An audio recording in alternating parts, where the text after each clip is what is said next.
Ronise e hoje eu trago um tema que muita gente me pergunta lá no blog, no Instagram. Aliás, se você ainda não me segue no Instagram, vai lá, porque eu sempre compartilho muito conteúdo de criação literária. O link está aqui na descrição do vídeo.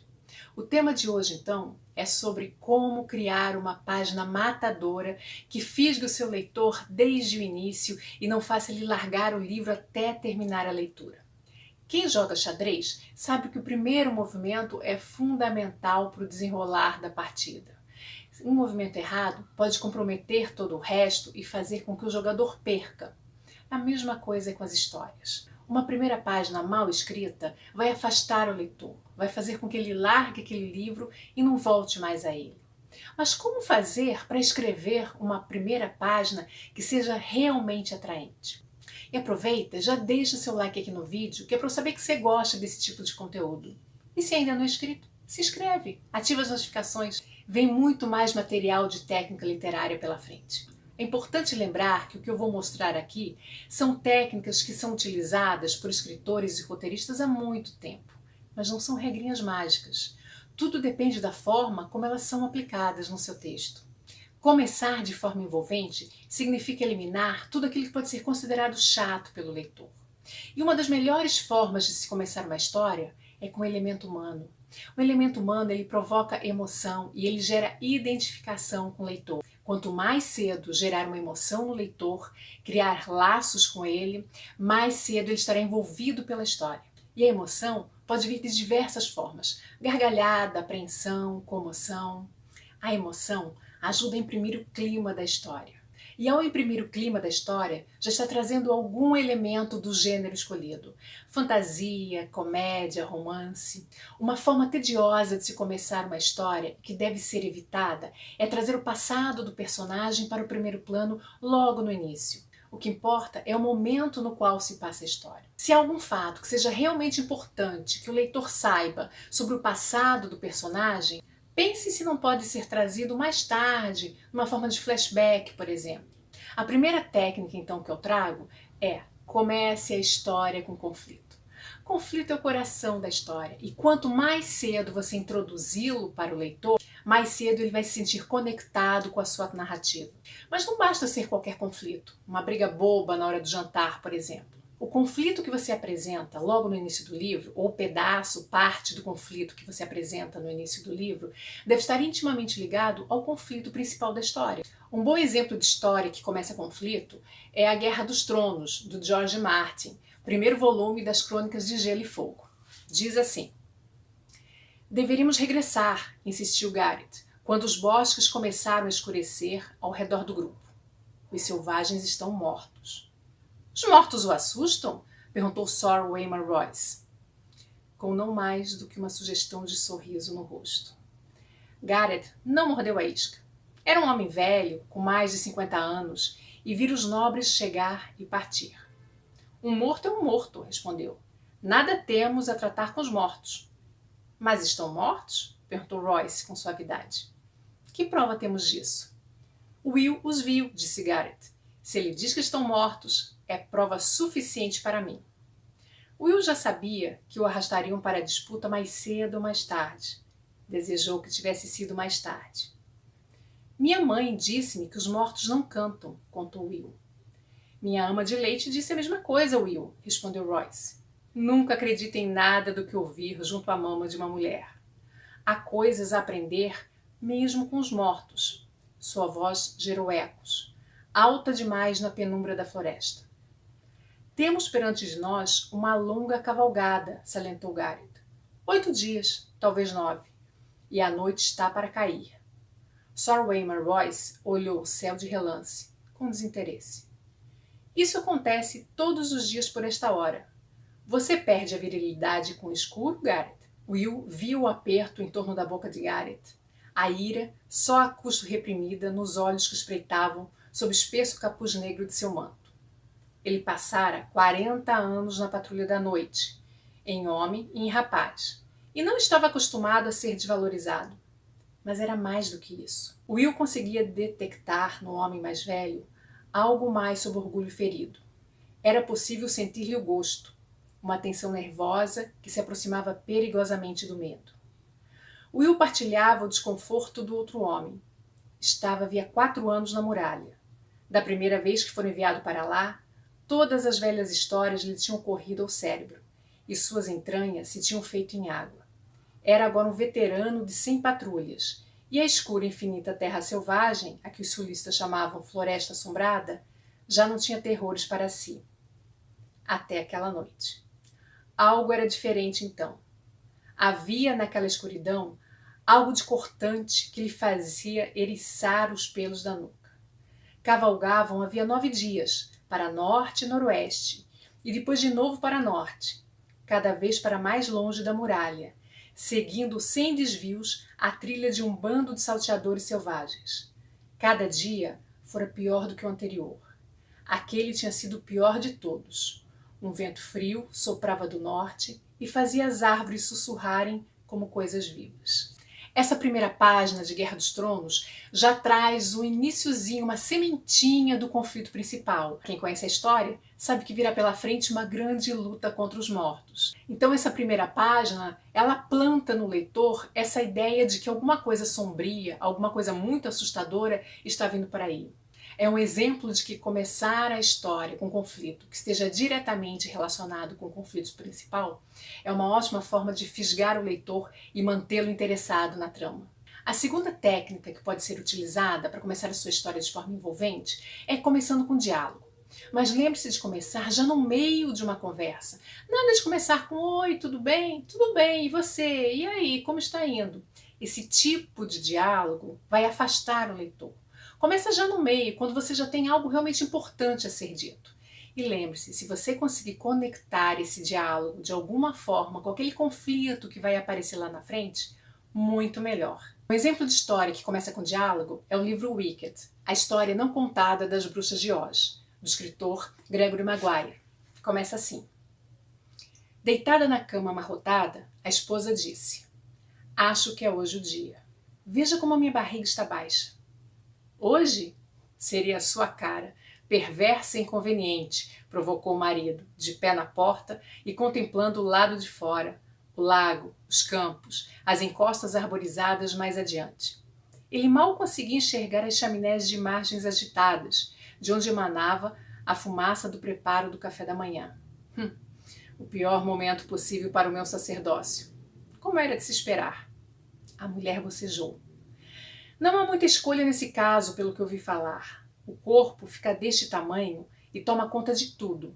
Se não consegue acomodá-lo, queridinha, é melhor simplesmente sair do caminho. Ele segue seu próprio caminho e nada vai detê-lo agora." Ela levantou a cabeça e tentou ver por cima da protuberância da barriga. "Eu me sinto uma refém de mim mesma." Ou do bebê. Treine um pouco de autocontrole. Ele veio até ela para ajudá-la a se sentar. Pense nisso como exercício espiritual, a tutela dos sentidos. Contenção corporal, bem como ética. Autocontrole? Ela riu enquanto avançava aos poucos até a beirada da cama. "Eu não tenho mais nenhuma autonomia. Sou apenas um hospedeiro para o parasita. Onde está o meu eu, afinal? Onde deixei aquela coisa velha e desgastada?" "Pense em mim." O tom dele havia mudado. Ele falava sério. "Frex", interrompeu ela, "quando o vulcão estiver pronto, sacerdote nenhum no mundo vai conseguir silenciá-lo. Nem com reza forte." "O que os meus camaradas sacerdotes vão pensar?" "Eles vão se reunir e dizer: Irmão Frespar, você permitiu que sua esposa desse à luz seu primeiro filho quando tinha um problema da comunidade a resolver? Que falta de consideração da sua parte. Isso demonstra uma ausência de autoridade. Você está demitido." Apesar de começar com um diálogo que fala do momento ali em que ela está prestes a dar à luz, percebe-se que tem alguma outra coisa acontecendo, tem um vulcão aí prestes a explodir na história, tem a questão do sacerdócio do marido dela. Então, essa primeira imagem, ela vai trazendo algumas pistas, mesmo que pequenas aí, da história que vai se desenrolar mais lá para frente. A terceira técnica que eu trago aqui, que pode ser utilizada para fisgar o leitor logo de cara, é você começar com ação. Em vez de você começar com uma descrição, com um cenário, falando do personagem, você já joga o leitor diretamente dentro de algum tipo de ação. Há o risco, é claro, do leitor não se envolver de cara com aquilo porque ele ainda não conhece os personagens, ele não criou empatia, ele não se afeiçoou a eles. Mas se você conseguir colocar aí o personagem principal dentro dessa ação e criar realmente uma cena que seja envolvente, sem problemas. Mas lembre-se, ação não significa necessariamente uma perseguição, por exemplo. Ação é qualquer coisa que não seja uma narração, uma descrição, algo estático. Ação é dinâmico. Um exemplo de livro que começa no meio de uma ação é Os Pilares da Terra, de Ken Follett. Tem um vídeo aqui no canal do vlog de leitura que eu fiz desse livro para a Maratona Desencalha. Vou deixar o card aqui em cima. Começa assim. Os garotos chegaram cedo para o enforcamento. Ainda estava escuro quando os primeiros 3 ou 4 esgueiraram-se para fora do galpão, silenciosos como gatos com botas de feltro. Uma fina camada de neve cobria a cidadezinha, lembrando uma nova de mão de tinta, e suas pegadas foram as primeiras a macular a superfície perfeita. Escolheram seu caminho por entre a barafunda de casebres de madeira e ao longo das ruas de lama congelada até a praça do mercado, onde a forca estava à espera. Os meninos desprezavam tudo que os mais velhos valorizavam. Zombavam da beleza e faziam pouco da bondade. Caíam na risada à vista de um aleijado e, ao encontrarem um animal ferido, o apedrejavam até a morte. Vangloriavam-se dos ferimentos e exibiam as cicatrizes com orgulho, reservando especial admiração por mutilações. Um garoto sem um dedo poderia ser o rei deles. Amavam a violência. Correriam milhas para ver sangue e nunca perdiam um enforcamento. Um dos meninos urinou na base do cadafalso. Outro subiu os degraus, apertou o pescoço com os polegares e caiu bruscamente, contorcendo o rosto numa horrível paródia de estrangulamento. Os outros gritaram de entusiasmo e 2 cachorros entraram correndo na praça, latindo. Um menininho começou a comer descuidadamente uma maçã. Um dos mais velhos lhe deu um soco no nariz e tirou-lhe a fruta. O menininho aliviou seus sentimentos jogando uma pedra pontuda num cachorro, o que fez com que o animal voltasse por onde viera, uivando. Depois, nada mais havia para fazer, e todos se agacharam no piso seco do pórtico da grande igreja, esperando que algo acontecesse. Assim que começa a leitura, a gente já se vê jogado no meio de uma cena onde está tudo sendo preparado para acontecer um enforcamento. Isso já desperta uma curiosidade, né? Que enforcamento é esse? Quem vai ser enforcado e por quê? A quarta técnica é justamente começar já com o protagonista. Começar mostrando esse personagem dentro do seu ambiente natural, do seu mundo comum, antes de começar a aventura da história propriamente dita. Apesar de não jogar o leitor diretamente dentro de uma ação, o objetivo aqui é fazer com que o leitor se afeiçoe a esse personagem, entenda os seus motivos, entenda a vida que ele viva, para depois poder saber o que exatamente estará em jogo quando tudo isso mudar. Um livro que começa mostrando a personagem é A Menina Submersa, da Caitlin Kiernan. Vou escrever uma história de fantasma agora, ela datilografou. Uma história de fantasmas com uma sereia e um lobo, datilografou mais uma vez. Eu também datilografei. Meu nome é India Morgan Phelps, embora quase todo mundo que conheça me chame de Imp. Moro em Providence, Rhode Island, e quando tinha 17 anos, minha mãe morreu no Hospital Butler, que fica na Blackstone Boulevard 345, bem ao lado do cemitério Swan Point, onde muitas pessoas famosas estão enterradas. O lugar costumava ser chamado do Hospital Butler para lunáticos, mas em algum momento o para lunáticos foi abandonado. Talvez fosse ruim para os negócios. Talvez os médicos, os administradores, a diretoria, ou não importa quem decida sobre essas coisas, tenham achado que era melhor não botar gente doida em um manicômio que ousa admitir que é um manicômio, pois a verdade na propaganda traz prejuízo. Não sei, mas a minha mãe, Rosemary Anne, foi mandada para o Hospital Butler porque era maluca. Ela morreu lá, aos 56 anos, em vez de morrer em outro lugar, porque era maluca. Não que ela não soubesse que era maluca, e não que eu não soubesse também. E se alguém me perguntasse, tirar o Paralunáticos é como tirar o burger do Burger King, porque os hambúrgueres não são tão saudáveis quanto as saladas. Ou tirar o Donuts do Dunkin' Donuts, porque os donuts dão cara e engordam.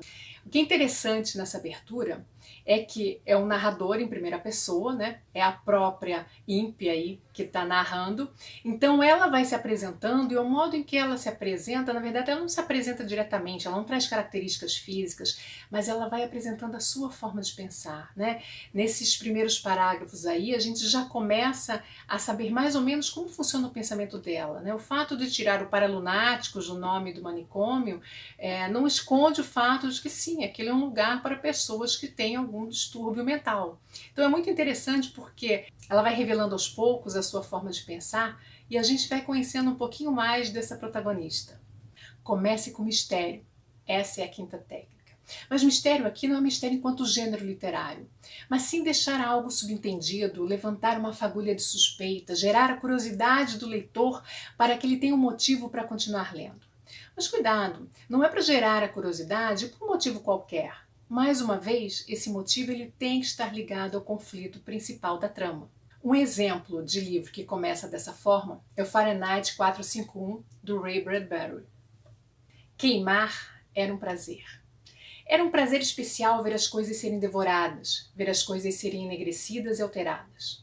Empunhando o bocal de bronze, a grande víbora cuspindo seu querosene peçonhento sobre o mundo, o sangue latejava em sua cabeça e suas mãos eram as de um prodigioso maestro regendo todas as sinfonias de chamas e labaredas para derrubar os farrapos e as ruínas carbonizadas da história. Na cabeça impassível, o capacete simbólico com o número 451. E nos olhos, a chama laranja antecipando o que viria a seguir. Ele acionou o acendedor e a casa saltou numa fogueira faminta que manchou de vermelho, amarelo e negro o céu do crepúsculo. A passos largos, ele avançou em meio a um enxame de vagalumes. Como na velha brincadeira, o que ele mais desejava era levar à fornalha um marshmallow na ponta de uma vareta, enquanto os livros morriam no estertor de pombos na varanda e no gramado da casa. Enquanto os livros se consumiam em redemoinhos de fagulhas e se dissolviam no vento escurecido pela fuligem, Montag abriu o sorriso feroz de todos os homens chamuscados e repelidos pelas chamas. Sabia que quando regressasse ao quartel dos bombeiros, faria vista grossa a si mesmo no espelho, um menestrel de cara pintada, com rolha queimada. Depois, ao ir para a cama, sentiria no escuro o sorriso inflamado ainda preso aos músculos da face. Nunca desaparecia aquele sorriso, nunca, até onde conseguia se lembrar. Então esse início gera uma curiosidade no leitor para ele tentar entender o que está acontecendo, por que estão queimando essas casas, esses livros, quem é essa pessoa que no fundo dá a entender aí que está fazendo aquilo, mas que não fica totalmente confortável com aquela situação. O final de uma história geralmente tem uma grande carga de emoção. Então começar por ele já gera um envolvimento maior com o leitor. Depois que você já começou pelo final, você vai voltar e contar toda a história em forma de flashback. O interessante sobre essa técnica é que o leitor ele não vai ficar se perguntando o que acontecerá com o personagem principal no final da história. Ele já sabe, mas como ele chegará até aquela situação? Então o autor ele vai precisar trabalhar muito bem esse miolo da história para que em determinados momentos o leitor até mesmo fique em dúvida. Será que ele vai conseguir? Como é que essa situação toda vai reverter para que aquele final realmente aconteça? Um livro que começa pelo final é O Bonsai, do Alejandro Zambra. No final, ela morre e ele fica sozinho, ainda que na verdade ele já tivesse ficado sozinho muitos anos antes da morte dela, de Emília. Digamos que ela se chama ou se chamava Emília, e que ele se chamava e continua se chamando Júlio. Júlio e Emília. No final, Emília morre e Júlio não morre. O resto é literatura. A primeira noite em que dormiram juntos foi por acaso. Ia ter prova de sintaxe espanhola 2, matéria que nenhum dos dois dominava. Mas como eram jovens e teoricamente estavam dispostos a tudo, estavam dispostos até a estudar sintaxe espanhola 2 na casa das gêmeas Vergara. O grupo de estudo acabou sendo bem mais numeroso do que previsto. Alguém colocou música, dizendo que costumava estudar com música. Outro trouxe vodka, argumentando que era difícil se concentrar sem vodka. E um terceiro foi comprar laranjas, porque não suportava tomar vodka sem suco de laranja. Às 3 da manhã, completamente bêbados, resolveram ir dormir. Embora Júlio preferisse passar a noite com uma das irmãs Vergara, resignou-se rapidamente a dividir o quarto de empregada com Emília. Então a gente vê aqui já a história começando dizendo que Emília morreu e Júlio está vivo. Então já sabemos o final da história. E aí o autor começa contando como os dois se conheceram. E aí vai se desenrolar a história. A sétima e última dica que eu trago aqui é começar uma história pelo cenário. Essa técnica é um pouco perigosa, porque dependendo da forma como ela é utilizada, ela pode cair para aquela abertura enfadonha.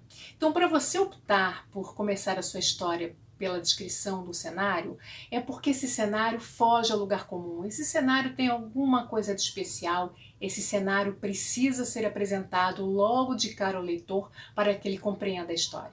Um exemplo de livro que começa muito bem com descrição de cenário, é O Hobbit, do Tolkien. Numa toca no chão vivia um hobbit. Não uma toca desagradável, suja e úmida, cheia de restos de minhocas e com cheiro de lodo. Tampouco uma toca seca, vazia e arenosa, sem nada em que sentar ou que comer. Era a toca de um hobbit, e isso quer dizer conforto. A toca tinha uma porta perfeitamente redonda, como uma escotilha, pintada de verde, com uma maçaneta brilhante de latão amarelo exatamente no centro. A porta se abria para um corredor em forma de tubo, como um túnel muito confortável, sem fumaça, com paredes revestidas e com o chão ladrilhado e atapetado, com cadeiras de madeira polida e montes de cabides para chapéus e casacos. O hobbit gostava de visitas. O túnel descrevia um caminho cheio de curvas, afundando bastante, mas não em linha reta. No flanco da colina, a colina, como todas as pessoas num raio de muitas milhas a chamavam, e muitas portinhas redondas se abriam ao longo dele, de um lado e do outro. Nada de escadas para o hobbit. Quartos, banheiros, adegas, despensas, muitas delas. Guarda-roupas, ele tinha salas inteiras destinadas a roupas, cozinha e salas de jantar, tudo ficava no mesmo andar e, na verdade, no mesmo corredor. Os melhores cômodos ficavam todos do lado esquerdo de quem entra, pois eram os únicos que tinham janelas redondas e fundas, que davam para o jardim e para as campinas além, que desciam até o rio. Esse início, então, ele traz uma descrição, mas é uma descrição necessária para a gente entender quem é o Hobbit, né? Que já aparece esse nome, né? Logo no primeiro parágrafo já, e é o nome do livro, e a gente não sabe ainda, quem não conhece a história, né? Quem o que é um Hobbit, e é importante para a história entender que o Hobbit vive num lugar diferente do que nós estamos acostumados. Então essa apresentação, essa descrição aí do cenário faz todo sentido para uma história como essa. É claro que existem inúmeras outras técnicas para se começar uma história. O que eu trouxe aqui são apenas 7 entre as mais utilizadas para ajudar quem está com probleminha, quem está com dificuldade, não sabe exatamente como começar o seu texto e como trazer o leitor já de cara para dentro dele. Deixa aqui nos comentários qual foi o livro que você leu ou os livros que você leu, cujo início, cuja primeira página realmente te fisgaram. Todos os livros que eu citei aqui no vídeo tem link aqui embaixo na descrição. E se você se interessou por alguém e quiser comprar pelo link, vai ajudar o canal a crescer e eu te agradeço muito por isso. E se você gostou desse vídeo, compartilha ele nas redes sociais. Assim mais pessoas também vão poder aproveitar essas dicas. Te vejo nos próximos vídeos.